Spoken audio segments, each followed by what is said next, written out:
Buenos días, buenas tardes y buenas noches. Oye, bienvenidos a un nuevo Café con Cabaná con el alto patrocinio de el Museo Judío Alemán en Santiago de Chile. Oye, me vine acá a Buenos Aires porque quiero conversar con una amiga, Silvina Chemen Rabina, a pesar de que esa palabra no existe en el español, pero bueno, venimos a conversar y la verdad es que es una persona tremendamente entretenida. Hemos charlado, he leído mucho de ella y vamos a hablar hoy día, bueno, de varios temas dentro de los cuales quiero tocar y partir con el diálogo interreligioso y el judaísmo como el puente hacia el mundo, pero en la calle, en la comunidad y en el día a día.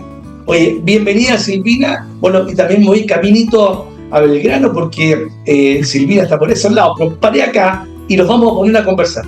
Silvina, bienvenida a este Café con Cabaná.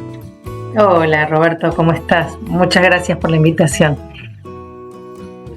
Oye, esto del diálogo interreligioso, del tema como el judaísmo, como un puente hacia el mundo, a la calle, hacia el exterior, en la comunidad y en el día a día, ¿cómo lo interpretas tú? Sí. Mucha gente me conoce por esto de mi dedicación vocacional al diálogo interreligioso y a mí me gusta siempre aclarar esto. Las tradiciones religiosas, las tradiciones de fe, tenemos todas como vocación el diálogo con el hermano. Es parte de nuestro ser, es parte de mi ser judío el diálogo interreligioso. No es una característica extraordinaria, algo que yo elijo para dedicarme. La tradición judía, como todas las tradiciones de fe, del sentido de la espiritualidad, lo que buscan es un mundo unido, es un mundo fraterno, es un mundo armónico. Y eso necesariamente implica tener posturas respecto del vínculo con nuestros hermanos en la fe, con nuestros hermanos en diferentes culturas. Se dice que es más seguro, y uno se siente más seguro estando dentro de la propia familia, ¿no? Pero para salir al mundo lo que tenés que tener es un fuerte conocimiento de quién sos, defender cuáles son tus principios y también tener un corazón abierto, una mente abierta para alojar otras fes, otros principios de otros, y no necesariamente tenemos que buscar lo que tenemos en común, digamos, esta cosa que me parece que ya pasó un poco de moda, ¿no? Buscamos nuestras cosas en común. Me parece que lo que tenemos que buscar es vivir juntos en nuestras diferencias, mucho más que tratar de encontrar sincréticamente cosas que nos asemejan. Quizás lo hermoso es descubrir que lo mío es bello y tu belleza no anula la mía, ¿no? Y poder abrazar esa belleza aun cuando yo no la comparta de mi propia creencia. Oye, qué precioso yo diría que esta introducción, porque la verdad es que es tremendamente fuerte, es un sentimiento de vida, es una manera de cómo realmente debiésemos todos enfrentar esto, ser no críticos, sino que abiertos. Y el ser no crítico significa justamente tener esta posibilidad de escuchar a la persona que tiene otro credo, a otra mirada religiosa y encontrar los puntos comunes que tenemos y con eso construir hacia adelante. Tan necesario hoy día en este mundo un poco dividido, ¿eh? Así que maravilloso lo que tú nos estás contando. Quizás el problema radique en la definición de la palabra verdad. Que la tenemos que volver a redefinir. Me parece que tenemos que pensar de vuelta. Verdad se ha instalado en diferentes grupos de pertenencia, sean religiosos, sean culturales, sean políticos, como una sola opción. Y yo creo que la verdad finalmente es la resultante de la multiplicidad de verdades que tienen un fin noble. ¿Entendés? Entonces yo digo, si el fin es noble, el camino por el cual nosotros llegamos a ese fin me parece que es diverso, es múltiple, porque los humanos somos así, somos diversos, somos múltiples, criados en diferentes historias narrativas del origen, narrativas del fin. Digamos, todas estas narrativas nos constituyen. Ahora, si yo creo que mi verdad necesariamente es la única y debe anular las otras verdades, no vamos a ningún lado y así estamos, ¿no? Por otro lado, también lo que digo es que es más fácil vivir en la propia realidad en la que fuimos educados porque lo otro implica tiempo, lo otro implica estudio, lo otro implica decisiones de armar espacios de convivencia con otros. Entonces, interesante, ¿cómo voy a querer al otro si no lo conozco? César Tiempo decía, solo se ama lo que se conoce. Entonces, ¿cómo podemos pretender el amor al prójimo si no hay conocimiento? Y eso exige un tiempo, sí, exige una postura en la vida. Y un trabajo y salir del nivel de comodidad, porque naturalmente es tremendamente cómodo el no aprender, el no escuchar, el no leer, y obviamente cuando te colocas en esa postura de no, terminas finalmente no conociendo al otro credo, a la otra cultura, a la otra persona, y finalmente sabemos que tenemos elementos en común, y al tener elementos en común, naturalmente estas verdades que existen por muchos lugares, vamos a concluir en una gran verdad, porque naturalmente son verdades pequeñitas que conducen a una gran verdad. Pero tú tuviste una experiencia en noviembre del 2022, hace poquito, no mucho. Participaste en un foro de religiones en Indonesia, tengo sí. Entendido. Sí, sí. Interesante. Indonesia, mira, país musulmán.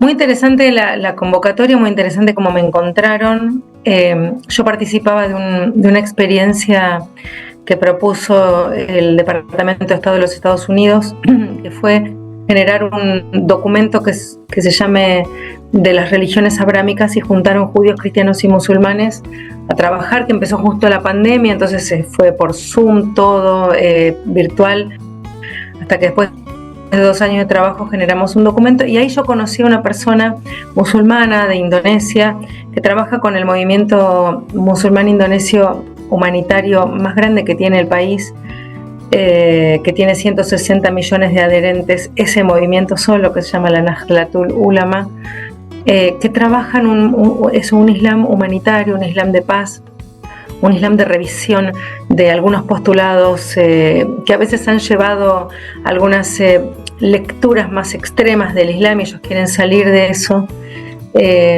Y él me dijo en Roma, esta persona, que estaban organizando el G20 de las religiones. El G20 de las religiones no como un satélite del G20, de los presidentes, sino como pedirle a los presidentes que las tradiciones de fe sean parte de la agenda del G20.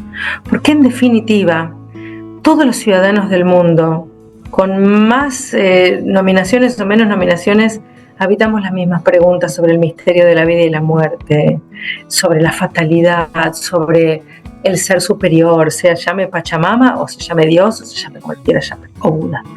Entonces fue interesante que él me dijo, desde que te conocí entendí que el judaísmo tiene una cara que a veces no se conoce en los grandes medios, ¿no? A veces uno conoce lo que pasa en el Estado de Israel, que es un Estado judío, plural, soberano en sí mismo, cuyas políticas a veces no representan a todo el judaísmo, y por otro lado se conocen a los judíos quizás magnates o a los que tienen compañías grandes, pero hay otra parte, es como el judío común y corriente, ese que trata de vivir una vida amorosa, abierta, democrática en el país donde tiene que vivir, donde elige o donde puedes vivir. Entonces me dice, a mí me gustaría que la gente te conozca tu voz, conozca tu pensamiento. Y es así que me convocan a Indonesia y se hace el primer G20 de las religiones en el 2022. Muy interesante, muy al hueso, no fue nada superficial, ¿viste? Porque eso también a veces se critica el diálogo interreligioso de ir por arriba. Fue complejo, fue doloroso, hay que decirnos las verdades. Pero lo más interesante de este G20 es que después del 7 de octubre hubo un llamado de emergencia y nos llevaron a todos en el mes de noviembre del 2023 a Yakarta a hablar de este tema. Y fui también. Y me parece que es importante. Había habido en Yakarta una manifestación anti-Israel tremenda el día anterior. El presidente de Indonesia tenía posturas bastante radicales respecto al Estado de Israel, y sin embargo yo estaba ahí hablando enfrente de él. O sea que son muy valientes en ese sentido, ¿no? Y bueno, se están planificando otras medidas que nos permitan mostrarle al mundo que el camino del encuentro y el camino de la negociación va a ser el único camino que nos va a llevar a la vida, porque nada de lo otro nos va a llevar a ninguna resolución que cuide la humanidad de todas las personas que están involucradas en este conflicto. Y después de estas dos experiencias te das cuenta que podemos tener un diálogo común, que existen estos caminos y estos caminos se pueden convertir en avenidas, y en avenidas lo coloco como una analogía de que hoy día en un camino transita poca gente, en una avenida va a transitar mucha gente, y en esta avenida nos podemos encontrar mirando que los problemas tuyos, los del costado, los de los otros, son los mismos problemas que tenemos, porque yo creo que a la hora de, tal como tú dijiste, de pensar en nuestro ser superior, en nuestra condición de vida, no existe mucha diferencia en lo que finalmente puede pensar un musulmán, un cristiano y un judío, o sea, y muchas otras etnias que hay por ahí. Yo creo que son preguntas que son de la esencia humana y las tenemos en común. Entonces, el colocar los acentos hacia la izquierda o hacia la derecha, cuando estás escribiendo, no tiene ningún sentido, porque finalmente nacemos y nos morimos todos iguales, no existe ninguna diferencia. Entonces, ¿por qué colocar las diferencias cuando estamos viviendo, cuando estamos tratando de desarrollarnos, cuando nos queremos conectar con los otros, cuando nos queremos conectar con nuestro ser superior? Entonces, eso tiene que llevar justamente a una convivencia. Entonces, yo espero que ahora que existan nuevos encuentros, no sé si lo van a seguir haciendo en Yakarta, porque viajar hasta Yakarta es un poquito lejos, es un poquito lejos, ¿sí o no? Si he estado ahí, lo conozco, lo he vivido, he visto ellos tienen una combinación muy interesante entre la comunidad china y los musulmanes, muy interesante. Bueno, y ya me imagino ahí tú en este foro, fantástico lo encuentro. Pero yo creo que van a haber muchas más, pero quiero irme un poquito ahora, me voy a mover ahora de la cosmovisión de la vida real, aquí ahora, en lo que estamos, en que el judaísmo no solo se vive dentro de la sinagoga, sino fuera, y la importancia de una comunidad cohesionada, que es tan importante que nos cohesionemos, que no nos encontremos, ni siquiera nosotros mismos nos tenemos que encontrar las diferencias, tenemos que buscar cuáles son los elementos comunes, y tú tienes mucho que decirnos de eso. Sí, mira, el diálogo interreligioso es más fácil que el intracomunitario. ¿Cierto? Pero también la pregunta es, cuando dicen la comunidad tiene que estar cohesionada, a mí me gustaría desgranar un poco esa frase. ¿Qué quiere decir estar cohesionada? Porque la verdad que las tragedias a nosotros los judíos nos unen. Está bien, es un mecanismo de defensa, ¿no? Pero nos unen para encerrarnos. Y yo creo que tenemos que dar un paso de valentía hacia adelante, digamos. ¿Por qué nos tenemos que unir? Primero porque somos muy poquitos. Si los judíos tuviéramos conciencia de que en el concierto de las naciones somos tan poquitos y movemos tan poco el amperímetro, aunque creemos otra cosa. Exacto. Movemos tan poco el amperímetro de las economías y las políticas, más allá de que hoy, lamentablemente, por el tema del conflicto en Israel, estamos en el medio de la agenda de noticias, porque vende, la verdad que hay que decirlo. Entonces, lo que a mí me parece sí muy cierto es que la cohesión, si es que existiría, debe ser para tener una voz fuerte para la construcción de una sociedad mejor. Porque las tradiciones de fe, aunque no creas, se nos han relegado a los santuarios intramuros. Se nos han metido como la expresión más antigua de lo humano frente al progreso maravilloso de la tecnología, de las economías, de las industrias, ¿no? De la globalización, y las religiones que somos una expresión antigua, vetusta, de una otra época de lo humano. Sin embargo, frente a los discursos de odio, por ejemplo, las tradiciones de fe seguimos hablando de amor. Las tradiciones de fe seguimos insistiendo en la justicia. Las tradiciones de fe, si vos te pones a pensar, por lo menos en Latinoamérica, cuando hay crisis económicas, son las instituciones religiosas las que salen a paliar el primer capítulo de hambre que tiene la sociedad, ¿o no? Somos nosotros los que salimos a dar de comer. Entonces, digo, en ese sentido, me parece que no nos hemos dado cuenta que nosotros hemos conservado en nuestra agenda un aspecto de lo humano que necesita hoy estar en la calle, porque la gente común necesita volver a escuchar palabras de esperanza, palabras de posibilidad, palabras de comunidad, en el sentido no particular de lo religioso, comunidad, de saber que uno cuenta con el otro, que el otro no es un enemigo, de que la calle no es un peligro, de que la posibilidad de la ayuda mutua, de la reciprocidad, de la escucha, de no sentirse solo, paliar la soledad. Nosotros, ¿por qué se crean las comunidades? Para que la gente no esté sola. Finalmente es eso. ¿Para qué nosotros los judíos pedimos que los que están de duelo se paren en el Kadish, en el rezo que hacemos por los muertos? Para que la comunidad vea quién está sufriendo y poder ofrecerle nuestra ayuda, nuestra cocina, nuestra casa, nuestra escucha, nuestro tiempo. Digo, entonces, y nosotros conservamos eso como un tesoro. Entonces, ¿qué creo? Creo que es tiempo de poner la sinagoga, la iglesia, la mezquita en la calle, ¿no? Y salir a hacer de nuestros discursos y nuestras acciones internas un aspecto, y te digo que no sea político partidario, pero un aspecto que tiene que ser político. La religión tiene que ser política. Política en el sentido de que tiene que construir una sociedad mejor. Si no, no tiene ningún sentido esto. Bueno, y en eso sí, concuerdo plenamente. O sea, la palabra comunidad ya por sí sola habla de que es más de uno y que tenemos que empezar a compartir y que tenemos que empezar a ayudarnos y que tal como tú dijiste, pusiste el ejemplo de Kadish, pero hay tantos otros ejemplos que tenemos en cualquiera de las religiones que estamos hablando, donde la comunidad ayuda al otro. Si ese es el sentido de la comunidad, comunidad es ayudar a otro, no es ayudarme a mí mismo, ese es el yo. Oye, y hablando de yo, de no yo, de pluralidad, de otros, hacer una tradición interpretativa del mismo texto. ¿Cómo ves esto de que la gente puede interpretar diferentes formas de vivirlo? Porque nosotros, los judíos, lo interpretamos de una manera. La comunidad católica, comunidad, y yo voy a hablar de comunidad, lo interpreta de otra manera. Y la comunidad musulmana lo interpreta de otra manera. Y sabemos que el comienzo es el mismo. O sea, ¿cómo esto convive? En principio, las tres tradiciones de fe hemos designado tres textos distintos desde donde salir a interpretar. Esto es importante decirlo, o sea que ya el texto fundante de cada tradición de fe ya es una interpretación del anterior, que por supuesto viene a decir, ok, nosotros creemos esto y creemos que este es el camino correcto o este es el camino verdadero. Yo convivo bien con eso. ¿Sabes por qué convivo bien con eso? Porque respeto la fe y la narrativa de mi hermano. Y en ese sentido, a mí me parece que yo no necesito juzgar desde dónde el otro habla.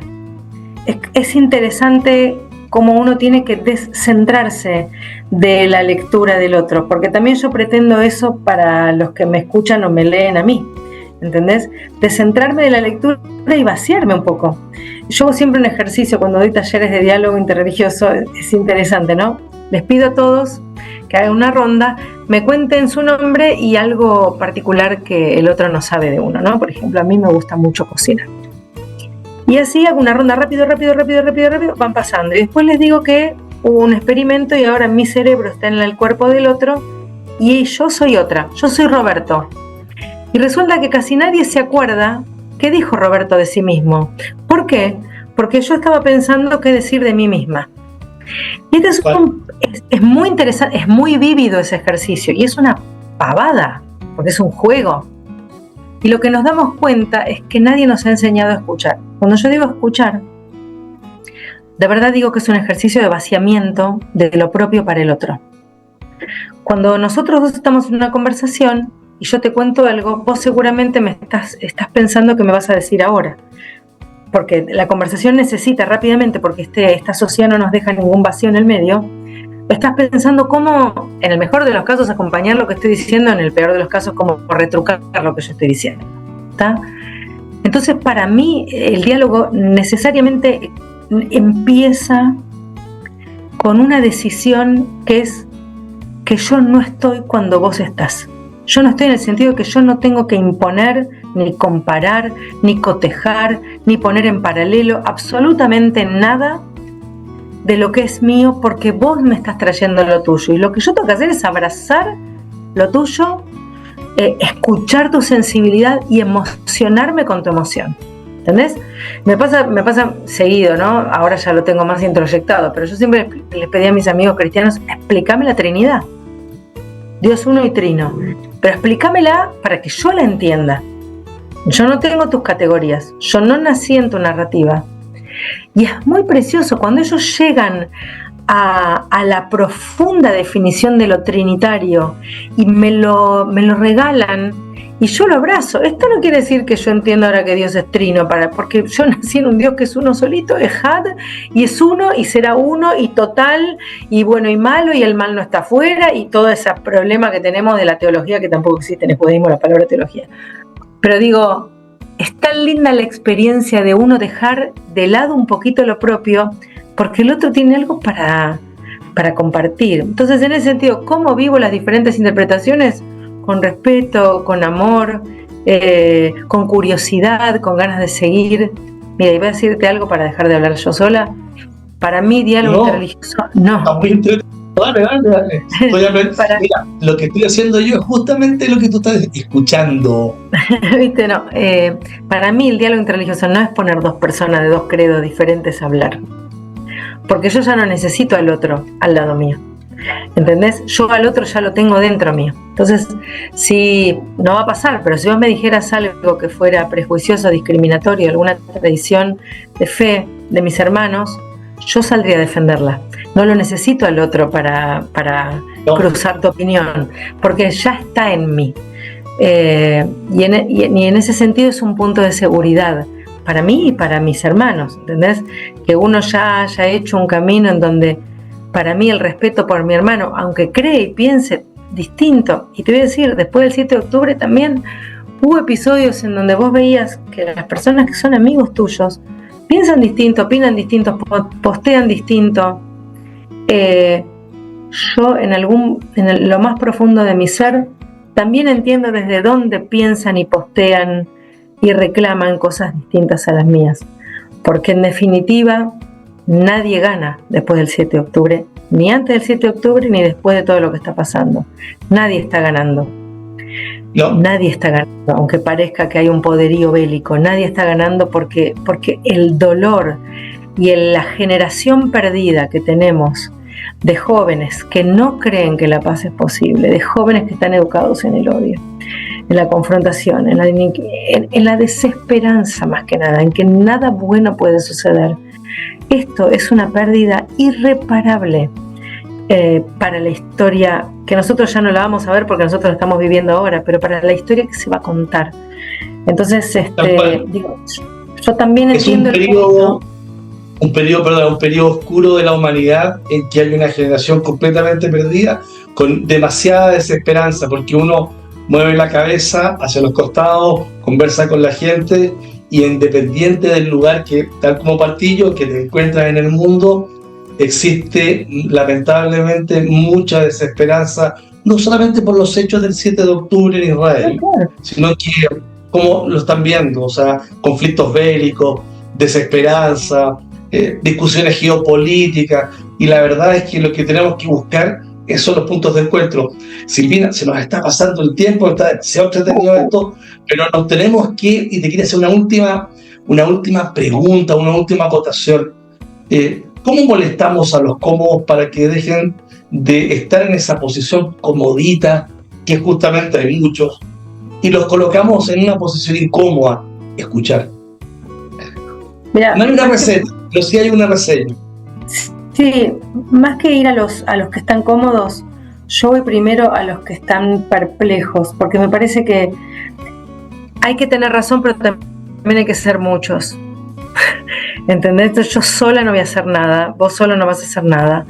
Entonces lo que yo hago es tratar de encontrar espacios y crear espacios en donde cada vez más gente se sume a experiencias que resistan la polarización, el enfrentamiento, la confrontación, y también los titulares del odio que no tienen ningún fundamento, ¿no? Porque también pensé que ir al profundo. Entonces yo creo, más que incomodar a los cómodos, que no sé bien quiénes son, porque los que están cómodos es porque tienen una agenda que no representa nuestras tradiciones de fe. Tienen una agenda que es otra cosa y que secuestran a la tradición de fe con el pretexto de seguir a sus intereses. siempre digo, tenemos que juntarnos más todos aquellos que creemos que una realidad diferente es posible, y de hecho es posible porque hay experiencias hermosas que siguen sucediendo. Entonces nos tenemos que juntar y ser muchos y hacer ruido. Y ningún cambio social funcionó desde las alturas hacia las bases, sino que fueron siempre las bases y las periferias las que generan el cambio. Yo creo en eso, yo creo en la democratización de la humanidad en pos de un discurso que resista y que confronte los discursos que están ganando hoy en día. Bueno, oye, muchas gracias, porque todos estos temas que estamos hablando, lo que tratamos de hacer aquí en este Café con Cabaná, con gente como tú, con otras personas, es aportar un granito de arena a este gran cambio que todos estamos esperando. Entonces nos estamos juntando cada vez más y estamos llevando esta voz para que justamente se produzcan diálogos entre nosotros y extracomunitarios. Bueno, Silvina, un abrazo gigante, que te quede bien la reforma en tu casa, porque naturalmente es tremendamente importante que tu casa también quede muy linda. Bueno, y a toda la gente que nos sigue en América Latina, en Europa, a la cantidad de gente que increíblemente este programa Café con Cabaná tiene en este momento, muchísimas gracias por asistir a este programa y los invitamos a otro tan bueno como este. Silvina, muchísimas gracias, y a todos, chao. Gracias, hasta pronto.